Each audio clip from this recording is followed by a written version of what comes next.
गोकुळ सोबत गोकुल. पर्यटन राजधानी असलेलं मालवण सध्या पर्यटकांनी अक्षरशः फुलून गेलाय. उन्हाळी सुट्ट्या, समुद्र पर्यटन, ऐतिहासिक वारसा आणि कोकणी खाद्य संस्कृतीचा अनुभव घेण्यासाठी राज्यासह देशभरातून पर्यटक मालवणकडे आकर्षित होत आहेत.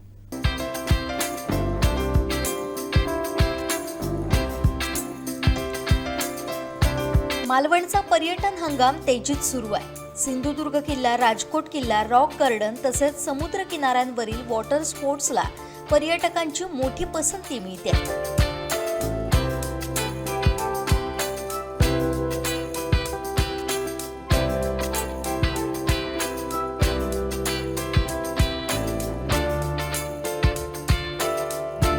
Scuba diving, parasailing, jet ski यांसाठी सकाळपासूनच पर्यटक गर्दी करतात. मालवण तालुक्यातील हॉटेल्स, होमस्टे, लॉज आणि रिसॉर्ट्सही जवळपास फुल क्षमतेनं सुरू असल्याचं चित्र आहे. पर्यटन हंगामामुळे हॉटेल व्यवसाय, मासळी विक्री, फळ विक्रेते, वाहन चालक, बोट मालक, वॉटर स्पोर्ट्स व्यावसायिक आणि किरकोळ व्यापाऱ्यांना मोठा फायदा होतोय. स्थानिक बाजारपेठेत ग्राहकांची वर्दळ वाढल्यानं व्यापाऱ्यांमध्ये उत्साहाचं वातावरण आहे. अनेक युवकांना पर्यटन व्यवसायातून रोजगार उपलब्ध होत असल्यानं मालवणच्या अर्थव्यवस्थेला पर्यटनाचा मोठा आधार मिळतोय. वाढत्या पर्यटनासोबत शहरातील वाहतूक व्यवस्थेचे 3 तेरा वाजले. मालवण शहरातील मुख्य रस्ते अरुंद असल्यानं वारंवार वाहतूक कोंडीचा सामना देखील करावा लागतोय. विशेषतः बाजारपेठ, जेटी परिसर, समुद्र किनारे आणि पर्यटन स्थळांकडे जाणाऱ्या मार्गांवर सतत वाहतूक कोंडी होते.